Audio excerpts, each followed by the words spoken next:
Hello everyone, I hope आप सभी लोग हेल्दी होंगे, फिट होंगे। सो फ्रेंड्स, एक बार फिर से लेकर आए हैं आप सभी के लिए एक और very important MCQ question answer series. Friends, अगर आप तैयारी कर रहे हैं फिजिकल एजुकेशन शारीरिक शिक्षा यूजीसी नेट जेआरएफ के लिए, अगर आप तैयारी कर रहे हैं D triple S B physical education TGT PGT exam के लिए, या फिर आप तैयारी कर रहे हैं UP TGT PGT physical education के एग्ज़ाम के लिए, उत्तराखंड एलटी के एग्ज़ाम के लिए, हरियाणा पीटीआई के एग्ज़ाम के लिए, या फिर किसी अन्य स्टेट के फिजिकल एजुकेशन शारीरिक शिक्षा से संबंधित एग्जाम के लिए, तो आप हैं बिल्कुल सही प्लेटफॉर्म पर। फ्रेंड्स, हम आपको एमसीक्यू क्वेश्चन आंसर सीरीज के अलावा स्पोर्ट्स और फिजिकल एजुकेशन से related most important question answer की आपको सीरीज़ प्रोवाइड कराते रहते हैं। इससे पहले हमने ऑलरेडी एमसीक्यू सीरीज़ और स्पोर्ट्स से रिलेटेड अपनी most important question answer series already अपने चैनल पर अपलोड कर दी हैं। अगर अभी तक आपने वो सीरीज़ नहीं देखी हैं, तो हम आपको सजेस्ट करेंगे कि आप एक बार वो सभी वीडियोज़ अवश्य देखें। सभी वीडियोज़ के लिंक मैंने डिस्क्रिप्शन में दे दिए हैं, आप चेक कर सकते हैं। फ्रेंड्स, अगर अभी तक आपने हमारा चैनल सब्सक्राइब नहीं किया है, तो आप सबसे पहले चैनल को सब्सक्राइब कर लीजिए, ताकि इन फ्यूचर में आने वाली वीडियोज़ की नोटिफिकेशन सबसे पहले आपको मिल जाए। नोटिफिकेशन पाने के लिए आपको बेल आइकन दबाना होगा। और हाँ, वीडियो अच्छी लगे तो लाइक कीजिएगा और अपने फ्रेंड्स के साथ शेयर ज़रूर कीजिएगा। तो चलिए शुरू करते हैं आज की एमसीक्यू क्वेश्चन आंसर सीरीज़। बढ़ते हैं क्वेश्चन नंबर फर्स्ट की ओर। आज का पहला क्वेश्चन है, ए प्रतिजन तथा बी प्रतिरक्षी युक्त रक्त किस रक्त वर्ग का होता है? चलिए मैं आपके लिए इजी कर देता हूँ। ए प्रतिजन का मतलब है ए एंटीजन और बी प्रतिरक्षी का मतलब है बी एंटीबॉडी। ऐसा ब्लड जिसमें ए एंटीजन हो और बी एंटीबॉडी हो, तो वो किस रक्त वर्ग का होगा?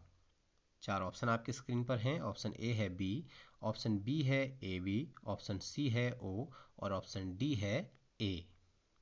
आई होप आपने राइट आंसर गेस कर लिया होगा। फ्रेंड्स, आप अपनी नोटबुक और पेन जरूर ले लीजिए और अपना स्कोर जरूर लगाइए कि आप 25 क्वेश्चंस में से कितने कर पा रहे हैं, और लास्ट में हमें ज़रूर लिखिएगा, हमारे कमेंट बॉक्स में अपना स्कोर हमें बता सकते हैं। तो चलिए मैं आपको आंसर बताने जा रहा हूँ। ए प्रतिजन तथा बी प्रतिरक्षी युक्त रक्त किस रक्त वर्ग का होता है? चार ऑप्शन मैंने आपको बताए, बी, ए बी, ओ या फिर ए। जी हाँ, राइट आंसर बिल्कुल सही आपने बताया है, डी ऑप्शन बिल्कुल सही है। ए प्रतिजन यानी कि ए एंटीजन जिस ब्लड ग्रुप में होगा वो ए ब्लड ग्रुप ही होगा। ठीक है, ए ब्लड ग्रुप में ए प्रतिजन और बी प्रतिरक्षी यानी कि बी एंटीबॉडी होती हैं। चलिए बढ़ते हैं नेक्स्ट क्वेश्चन की ओर। Question number 2। क्वेश्चन नंबर 2 में है रक्त। क्वेश्चन नंबर 2, रक्त को रक्त बैंक में रखते समय इसमें क्या मिलाया जाता है? जी हाँ, जब हम ब्लड को डोनेट करते हैं तो उसे ब्लड बैंक में रखा जाता है, वो ख़राब ना हो, लंबे समय तक उसका यूज हो सके, तो उसमें कुछ मिलाया जाता है। आपको बताना है कि क्या मिलाया जाता है। चार ऑप्शन आपकी स्क्रीन पर हैं। ऑप्शन ए है पोटेशियम साइट्रेट, ऑप्शन बी है सोडियम साइट्रेट, ऑप्शन सी है सोडियम क्लोराइड और ऑप्शन डी है सोडियम नाइट्रेट। आई होप आपने राइट आंसर गेस कर लिया होगा। अगर आप इसका आंसर जानते हैं तो ठीक है, अगर यदि आप अधिक समय चाहते हैं तो आप वीडियो पॉज करके अधिक समय ले सकते हैं। मैं आपको राइट आंसर बताने जा रहा हूँ। जी हाँ, रक्त को रक्त बैंक में रखते समय उसमें क्या मिलाया जाता है? ऑप्शन बी बिल्कुल सही है, सोडियम साइट्रेट। ठीक है, जब हम ब्लड को ब्लड बैंक में रखते हैं तो उससे पहले उसमें सोडियम साइट्रेट मिलाया जाता है। चलिए बढ़ते हैं नेक्स्ट क्वेश्चन की ओर। Question number 3। क्वेश्चन नंबर 3 है, रक्त बैंकों में रक्त को कितने तापमान पर रखा जाता है? आपको बताना है, जो ब्लड बैंक में ब्लड को रखा जाता है तो उसको कितने टेम्परेचर पर रखा जाता है ताकि वो ख़राब ना हो। ऑप्शन ए है 40 डिग्री फ़ारेनहाइट, ऑप्शन बी है 98.4 फ़ारेनहाइट, ये पॉइंट है, ऑप्शन सी है 10 डिग्री फ़ारेनहाइट, ऑप्शन डी है 20 डिग्री फ़ारेनहाइट। राइट आंसर आपको बताना है। आई होप आपने राइट आंसर गेस कर लिया होगा। चलिए मैं आपको राइट आंसर बताने जा रहा हूँ। राइट आंसर है ऑप्शन ए 40 डिग्री फ़ारेनहाइट। जी हाँ, जब हम ब्लड को ब्लड बैंक में रखते हैं तो उसको 40 डिग्री फ़ारेनहाइट पर रखा जाता है ताकि वो ख़राब ना हो और उसका लंबे समय तक यूज हो सके। चलिए बढ़ते हैं नेक्स्ट क्वेश्चन की ओर। Question number 4। क्वेश्चन नंबर 4 है, निम्नलिखित में से कौन सा वाई संलग्न लक्षण है? चार ऑप्शन आपकी स्क्रीन पर हैं। ऑप्शन ए है गंजापन, ऑप्शन बी है हाइपरट्राइकोसिस, ऑप्शन सी है हीमोफीलिया, ऑप्शन डी है त्रुटिपूर्ण तंतुविन्यास। ठीक है, आपको बताना है कि कौन सा वाई सहलग्न लक्षण है। ये चार डिजीजेज हैं। वाई सहलग्न लक्षण का मतलब यहाँ पर वाई क्रोमोसोम से है। ठीक है, वाई क्रोमोसोम जो लक्षण है उसके कारण कौन सा रोग इनमें से होता है ये आपको बताना है। आई होप आपने राइट आंसर गेस कर लिया होगा। अगर आपको अधिक समय चाहिए तो आप वीडियो पॉज करके अपना आंसर गेस कर सकते हैं। चलिए मैं आपको राइट आंसर बताने जा रहा हूँ। बिल्कुल सही गेस आपने किया है, ऑप्शन बी हाइपरट्राइकोसिस। ठीक है, ये एक तरह की बीमारी होती है। इस बीमारी में मनुष्य के शरीर में हर जगह बाल आने शुरू हो जाते हैं, जैसा कि आप अपनी पिक्चर स्क्रीन पर देख सकते हैं। ये एक तरह का रोग है। चलिए बढ़ते हैं नेक्स्ट क्वेश्चन की ओर। Question number 5। क्वेश्चन नंबर 5 है, रंजकहीनता में निम्नलिखित में से किसका संश्लेषण नहीं होता है। आई होप आपको समझ में क्वेश्चन आ रहा होगा। रंजकहीनता मतलब होता है, इंग्लिश में से बोलते हैं एल्बिनिज्म। इंग्लिश में से बोला जाता है एल्बिनिज्म। ठीक है, तो ये कह रहा है कि एल्बिनिज्म यानी कि रंजकहीनता में निम्नलिखित में से किसका संश्लेषण यानी कि सिंथेसिस नहीं होता है। चार ऑप्शन आपके सामने हैं। इसमें है मेलेनिन रंगा, बी है एल्केप्टोन, सी है टार टामरोसिन, ऑप्शन डी है हीमोग्लोबिन। ऑप्शन एक बार फिर से आपके सामने बता रहा हूँ। मेलेनिन रंगा, एल्केप्टोन, टामरोसिन, हीमोग्लोबिन। आई होप आपने राइट आंसर गैस कर लिया होगा। जी हाँ, रंजकहीनता में निम्नलिखित में से जो मेलेनिन रंगा है, मेलेनिन होता है, उसका संश्लेषण नहीं होता है, बाकी सबका संश्लेषण होता है। चलिए बढ़ते हैं क्वेश्चन नंबर 6 की ओर। क्वेश्चन नंबर 6, मनुष्य के वातावरण को उन्नत करके मानव जाति को सुधारना क्या कहलाता है। मनुष्य के वातावरण को उन्नत करके मानव जाति को सुधारना क्या कहलाता है। ऑप्शन ए है यूफेनिक्स, ऑप्शन बी है यूजेनिक्स, ऑप्शन सी है यूथेनिक्स, ऑप्शन डी है ह्यूमेनिस। आई होप आपने राइट आंसर गैस कर लिया होगा। एक बार फिर से मैं आपके लिए ऑप्शंस पढ़ रहा हूँ। ऑप्शन ए है यूफेनिक्स, ऑप्शन बी है यूजेनिक्स, सी है यूथेनिक्स और डी है ह्यूमेनिक्स। जी हाँ, बिल्कुल सही आंसर आपने बताया है। Option number C euthenics is the right answer. मनुष्य के वातावरण को उन्नत करके मानव जाति को सुधारना क्या कहलाता है, यूथेनिक्स कहलाता है। चलिए बढ़ते हैं नेक्स्ट क्वेश्चन की ओर। क्वेश्चन नंबर 7, प्रोटीन निर्माण के लिए क्या आवश्यक है। चार ऑप्शन आपके स्क्रीन पर हैं। ग्लूकोज के अणु, बी वसीय अम्ल के अणु, सी अमीनो अम्ल के अणु या फिर डी इनमें से कोई नहीं। इजी क्वेश्चन आपके लिए रहेगा। प्रोटीन के निर्माण में क्या आवश्यक है ये आपको बताना है। जी हाँ, बिल्कुल सही है। ऑप्शन आपने चूज किया है ऑप्शन सी अमीनो अम्ल के अणु, बिल्कुल सही आंसर है। जो प्रोटीन का निर्माण होता है वो अमीनो अम्ल के अणु से होता है। चलिए बढ़ते हैं नेक्स्ट क्वेश्चन की ओर। क्वेश्चन नंबर 8, विषाणु किस से बने होते हैं। अब आपको बताना है जो विषाणु होते हैं यानी कि जो वायरस होते हैं वो किसके बने हुए होते हैं। ऑप्शन ए है न्यूक्लिक अम्ल, ऑप्शन बी है वसीय अम्ल तथा प्रोटीन्स, ऑप्शन सी है न्यूक्लियोप्रोटीन्स से, ऑप्शन डी है अमीनो अम्ल तथा ग्लिसरॉल से। अब जल्दी से अपना क्वेश्चन, अपना आंसर जो है चूज कीजिए। अगर आपको अधिक समय चाहिए तो आप वीडियो पॉज कर सकते हैं। चलिए मैं आपको राइट आंसर बताने जा रहा हूँ। जी हाँ, राइट आंसर है ऑप्शन नंबर सी न्यूक्लियोप्रोटीन से। जो विषाणु वायरस होते हैं वो न्यूक्लियोप्रोटीन से बने हुए होते हैं। चलिए बढ़ते हैं नेक्स्ट क्वेश्चन की ओर। Question number 9। क्वेश्चन नंबर 9 है, अवशेषी अंग है। आपको बताना है निम्नलिखित में से कौन सा अंग ऐसा है जो अवशेषी है। ए है उंगलियां, बी है नाक, सी है उठे हुए कंधे, डी है वर्मीफॉर्म अपेंडिक्स। इजी क्वेश्चन आपके लिए रहेगा, आपने आंसर गैस कर ही लिया होगा। जी हाँ, मैं आपको राइट आंसर बताने जा रहा हूँ, बिल्कुल सही है option D vermiform appendix. Vermiform appendix जो है वो एक अवशेषी अंग है। ये बड़ी आंत का एक भाग होता है। चलिए बढ़ते हैं नेक्स्ट क्वेश्चन की ओर। Question number 10। क्वेश्चन नंबर 10 है, अस्थियां निम्नलिखित में से किस पदार्थ की बनी होती हैं? चार ऑप्शन आपके सामने हैं। ऑप्शन ए है मैग्नीशियम, ऑप्शन बी है फ्लोराइड, ऑप्शन सी है फास्फेट, ऑप्शन डी है उपयुक्त सभी। क्वेश्चन एक बार फिर से समझिए। अस्थियां यानी कि जो हड्डियां या बोन्स होती हैं वो निम्नलिखित में से किस पदार्थ की बनी होती हैं? चार ऑप्शन आपके सामने, मैग्नीशियम, फ्लोराइड, फास्फेट या फिर उपयुक्त सभी। जी हाँ, बिल्कुल सही आंसर आपने बताया है। ऑप्शन डी उपयुक्त सभी एकदम सही आंसर है। चलिए बढ़ते हैं क्वेश्चन नंबर 11 की ओर। क्वेश्चन नंबर 11 है, चपटी अस्थियों द्वारा बनी संरचना है। जो चपटी अस्थियों से बनी हुई संरचना मनुष्य में होती है वो कौन सी है? चार ऑप्शन आपके सामने हैं। ऑप्शन ए है खोपड़ी, ऑप्शन बी है टखना, ऑप्शन सी है कलाई, ऑप्शन डी है इनमें से कोई नहीं। निम्नलिखित में से कौन सी ऐसी अस्थि है जो चपटी अस्थियों द्वारा बनी हुई होती है? जी हाँ, बिल्कुल सही आंसर आपने बताया है। ऑप्शन ए खोपड़ी बिल्कुल सही आंसर है। जो खोपड़ी की अस्थियां होती हैं वो चपटी अस्थियों द्वारा बनी हुई होती हैं। चलिए बढ़ते हैं नेक्स्ट क्वेश्चन की ओर। Question number 12।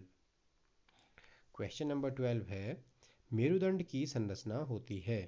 आपको बताना है जो मनुष्य का मेरुदंड होता है उसकी संरचना होती है, कैसी होती है? ऑप्शन ए है चपटी अस्थियों द्वारा, बी अनियमित अस्थियों द्वारा, सी कीलाकार अस्थियों से या फिर डी लंबी अस्थियों से। मेरुदंड की संरचना कैसी अस्थियों से होती है आपको ये बताना है। चपटी अस्थियों से, अनियमित अस्थि से, कीलाकार अस्थि से या फिर लंबी अस्थि से। जी हाँ, आपने राइट आंसर गेस कर ही लिया होगा। इसका राइट आंसर है ऑप्शन बी अनियमित अस्थियों से। जो मेरुदंड बना होता है वो अनियमित आकार की अस्थियों से बना होता है। चलिए बढ़ते हैं नेक्स्ट क्वेश्चन की ओर। Question number 13। क्वेश्चन नंबर 13 है, माथे का ऊपरी भाग बनाने वाली अस्थियों की संख्या है। अब आपको बताना है जो मनुष्य का माथा होता है उसका जो ऊपरी भाग है उसको बनाने वाली कितनी अस्थियां हैं? ऑप्शन ए है 1, ऑप्शन बी है 2, ऑप्शन सी है 4, ऑप्शन डी है 8। आई होप आपने राइट आंसर गेस कर लिया होगा। चलिए मैं आपको राइट आंसर बताने जा रहा हूँ। राइट आंसर है ऑप्शन ए 1। माथे की जो ऊपरी अस्थि होती है उसे फ्रंटल बोन कहते हैं। फ्रंटल बोन, ठीक है, आप पिक्चर में देख सकते हैं, और ये 1 होती है। फ्रंटल बोन की संख्या 1 होती है और फ्रंटल बोन जो है वो माथे का ऊपरी भाग बनाती है। चलिए बढ़ते हैं नेक्स्ट क्वेश्चन की ओर। Question number 14। क्वेश्चन नंबर 14 है, दाईं तथा बाईं कनपटी का निर्माण करने वाली अस्थियां हैं। चार ऑप्शन आपके सामने हैं। ऑप्शन ए है टेम्पोरल, ऑप्शन बी है पैरिटल, ऑप्शन सी है क्लेविकल, ऑप्शन डी है इनमें से कोई नहीं। आपको बताना है कि जो दाईं और बाईं कनपटी यानी कि कान के ऊपर वाला भाग होता है उसका निर्माण कौन सी अस्थि करती है?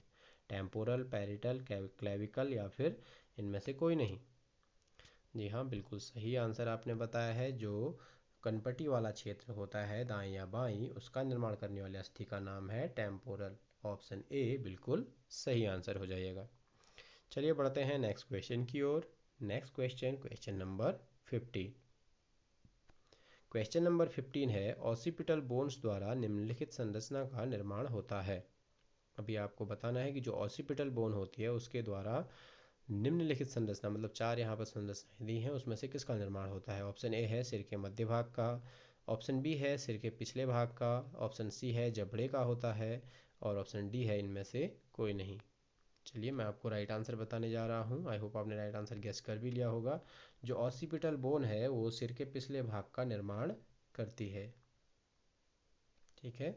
सर का जो फ्रंटल बोन होता है सबसे आगे की ओर, ठीक है, और जो मध्य का होता है उसे पैरिटल कहते हैं, ठीक है, आप पिक्चर में देख सकते हैं। पिछली बोन जो है वो ऑसिपिटल होती है, ठीक है, और साइड की बोन जो होती हैं जो कनपटी का निर्माण करती हैं, इससे पहले भी हमने पढ़ा, उसे कहते हैं टेम्पोरल बोन।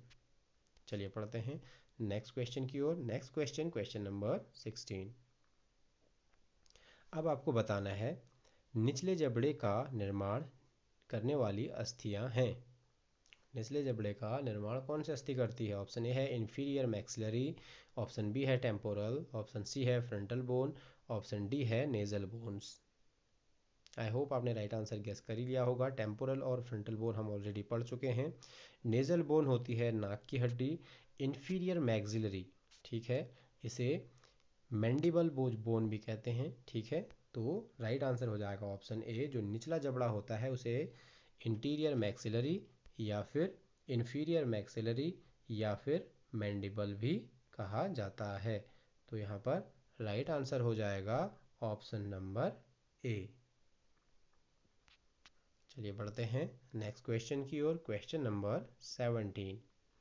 क्वेश्चन नंबर 17 है, लैक्रिमल बोन के द्वारा निर्माण होता है। अब आपको बताना है लैक्रिमल बोन के द्वारा किसका निर्माण होता है। इंपॉर्टेंट क्वेश्चन है, एग्जाम्स में पूछा भी गया हुआ क्वेश्चन है। ऑप्शन ए है नेत्र गुहा का, ऑप्शन बी है कलाई का, ऑप्शन सी है कान का, ऑप्शन डी है माथे का। लैक्रिमल बोन के द्वारा निर्माण होता है। आई होप आपने राइट आंसर गेस कर लिया होगा। लैक्रिमल बोन से नेत्र गुहा, कलाई, कान या फिर माथे का किसका निर्माण होता है। चलिए मैं आपको राइट आंसर बताने जा रहा हूँ। लैक्रिमल बोन के द्वारा नेत्र गुहा का निर्माण होता है। आंखों के चारों ओर जो हड्डी पाई जाती है, ठीक है, वो उसे लैक्रिमल बोन कहते हैं। चलिए बढ़ते हैं नेक्स्ट क्वेश्चन की ओर। Question number 18। क्वेश्चन नंबर 18 है, मानव की रीढ़ का निर्माण कितनी कशेरुकाओं द्वारा होता है। मानव की जो रीढ़ होती है उसका निर्माण कितनी कशेरुकाओं द्वारा होता है, ये आपको बताना है। ऑप्शन ए है 26, ऑप्शन बी है 24, ऑप्शन सी है 33, ऑप्शन डी है 28। काफ़ी इंपॉर्टेंट क्वेश्चन है। चलिए मैं आपको राइट आंसर बताने जा रहा हूँ। आई होप आपने राइट आंसर गेस कर भी लिया होगा। मानव की रीढ़ का निर्माण ऑप्शन सी यानी कि 33 बोन्स के द्वारा होता है। ठीक है, जो मानव की रीढ़ की जो कशेरुका है उसका निर्माण 33 बोन्स का होता है। अब इसमें इंटरेस्टिंग फैक्ट इसमें यह है कि जो न्यू बॉर्न बेबी या फिर जो बच्चे होते हैं उनमें इसकी संख्या 33 होती है और बाद में युवा अवस्था में इसकी संख्या 26 हो जाती है। लास्ट की जो 9 बोन्स होती हैं उनसे 2 बोन का निर्माण हो जाता है, वो आपस में मिल जाती हैं। चलिए बढ़ते हैं हमारे नेक्स्ट क्वेश्चन की ओर। क्वेश्चन नंबर 19 है, कशेरुका दंड को कितने भागों में बांटा जाता है या फिर बांटा गया है। ऑप्शन ए है 5, ऑप्शन बी है 6, ऑप्शन सी है 7, ऑप्शन डी है 4। आई होप आपने राइट आंसर गेस कर लिया होगा। जो कशेरुका दंड है उसको कितने भागों में बांटा गया है। कशेरुका दंड को ऑप्शन ए यानी कि 5 भागों में बांटा गया है। आप अपनी स्क्रीन पर इस पिक्चर में इसे देखकर इसे समझ सकते हैं। कशेरुका दंड को जो है 5 भागों में बांटा गया है। 5 भाग कौन कौन से हैं आपकी स्क्रीन पर दिए हुए हैं। चलिए बढ़ते हैं नेक्स्ट क्वेश्चन की ओर। इससे रिलेटेड ही नेक्स्ट क्वेश्चन भी है। नेक्स्ट क्वेश्चन है, कंधे के ऊपर की कशेरुका की संख्या होती है। Option number 20 sorry question number 20 है, कंधे के ऊपर की कशेरुका की संख्या होती है। ऑप्शन ए है 7, ऑप्शन बी है 6, ऑप्शन सी है 5, ऑप्शन डी है 4। आपको बताना है जो कंधे के ऊपर की कशेरुका होती है। चलिए, कंधे के ऊपर की जो कशेरुका होती है उसे सर्वाइकल वर्टिब्रास कहते हैं, ठीक है, या फिर सर्वाइकल कशेरुकाई कहते हैं। तो उनकी संख्या आपको बतानी है। आई होप आपने राइट आंसर गेस कर लिया होगा। जो सर्वाइकल वर्टिब्रा होती है, कंधे के ऊपर की कशेरुकाएं होती है, उनकी संख्या होती है 7। जी हाँ, ऑप्शन ए बिल्कुल सही आंसर हो जाएगा। बढ़ते हैं नेक्स्ट क्वेश्चन की ओर। Question number 21। क्वेश्चन नंबर 21 है, वक्ष कशेरुका की संख्या होती है। अब आपको बताना है वक्ष कशेरुका यानी कि थोरेक्स की बात यहाँ पर हो रही है। थोरेक्स की संख्या कितनी होती है। ऑप्शन ए है 12, ऑप्शन बी है 7, ऑप्शन सी है 8, ऑप्शन डी है 16। वक्ष कशेरुकाओं की संख्या आपको बतानी है 12, 7, 8 या फिर 16। जी हाँ, राइट आंसर आपने गेस कर ही लिया होगा। बिल्कुल सही आपने बताया है, ऑप्शन ए 12। जो थोरेक्स की संख्या होती है वो 12 होती है। चलिए बढ़ते हैं नेक्स्ट क्वेश्चन की ओर। नेक्स्ट क्वेश्चन, क्वेश्चन नंबर 22 में आपको बताना है कटी कशेरुका का निर्माण कितनी कशेरुका द्वारा होता है। अब यहाँ पर बात हो रही है लुम्बर की, ठीक है। तो आपको बताना है जो कटी कशेरुका यानी कि लुम्बर का निर्माण कितनी कशेरुकाओं द्वारा होता है। ऑप्शन ए है 5, बी है 4, सी है 3, डी है 6। जी हाँ, बिल्कुल सही ऑप्शन, सही आंसर आपने बताया है, ऑप्शन ए 5। ठीक है, जो लुम्बर का निर्माण होता है वो 5 अस्थियों द्वारा होता है। Next question, question number 23। Coxal vertebra का निर्माण कितनी कशेरुकाओं द्वारा होता है। ठीक है, कॉक्सियल वर्टिब्रा जो है उसका निर्माण कितनी कशेरुकाओं द्वारा होता है। ऑप्शन ए है 4, ऑप्शन सी है 3, ऑप्शन बी है 3, ऑप्शन सी है 6, ऑप्शन डी है 5। 4, 3, 6 या फिर 5? जी हाँ, जो कॉक्सियल वर्टिब्रा होती है उसका निर्माण कितनी कशेरुकाओं द्वारा होता है? बिल्कुल सही आपने बताया है, 4। ठीक है, जो सबसे अंत में होती हैं उसे बोलते हैं कॉक्सियल वर्टिब्रा। वर्टिब्रा से संबंधित एक पिक्चर आपके स्क्रीन पर अभी आप देख रहे हैं, तो इससे आप इसको इजीली समझ सकते हैं। सबसे ऊपर जो सर्वाइकल वर्टिब्रा है इसमें 7 अस्थियां होती हैं, उसके नीचे थोरेक्स है उसमें 12 कशेरुकाएं होती हैं, उसके नीचे लुम्बर 5 होती हैं, उसके नीचे सैक्रम, ठीक है, सैक्रम में 5, और उसके बाद लास्ट में होती है कॉक्सियल वर्टिब्रा, उसमें होती हैं 4 कशेरुकाएं। आई होप आपकी समझ में ये आ गया होगा। चलिए बढ़ते हैं नेक्स्ट 24 नंबर क्वेश्चन की ओर। 24 नंबर क्वेश्चन है, रिब्ज की संख्या होती है। ऑप्शन ए है 36, ऑप्शन बी है 24, ऑप्शन सी है 33, ऑप्शन डी है 26। तो आपको बतानी है कि जो ह्यूमन है उसमें रिब्स की संख्या कितनी होती है। इजी क्वेश्चन आपके लिए रहेगा। जी हाँ, आपने आंसर गेस कर ही लिया होगा। ऑप्शन बी 24 बिल्कुल करेक्ट आंसर है। जो मनुष्य है उसमें रिब्स की संख्या होती है 24। चलिए बढ़ते हैं नेक्स्ट क्वेश्चन की ओर। क्वेश्चन नंबर 25 है, मानव की अस्थियों को कितने प्रकार के जोड़ों द्वारा जोड़ा जाता है?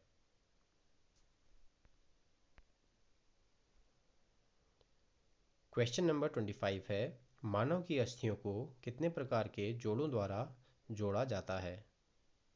या आप इजीली इसे समझ सकते हैं कि मानव शरीर में जो अस्थियां होती हैं वो कितने प्रकार के जोड़ों द्वारा जुड़ी हुई होती हैं। ऑप्शन ए है 2, ऑप्शन बी है 3, ऑप्शन सी है 4, ऑप्शन डी है 6।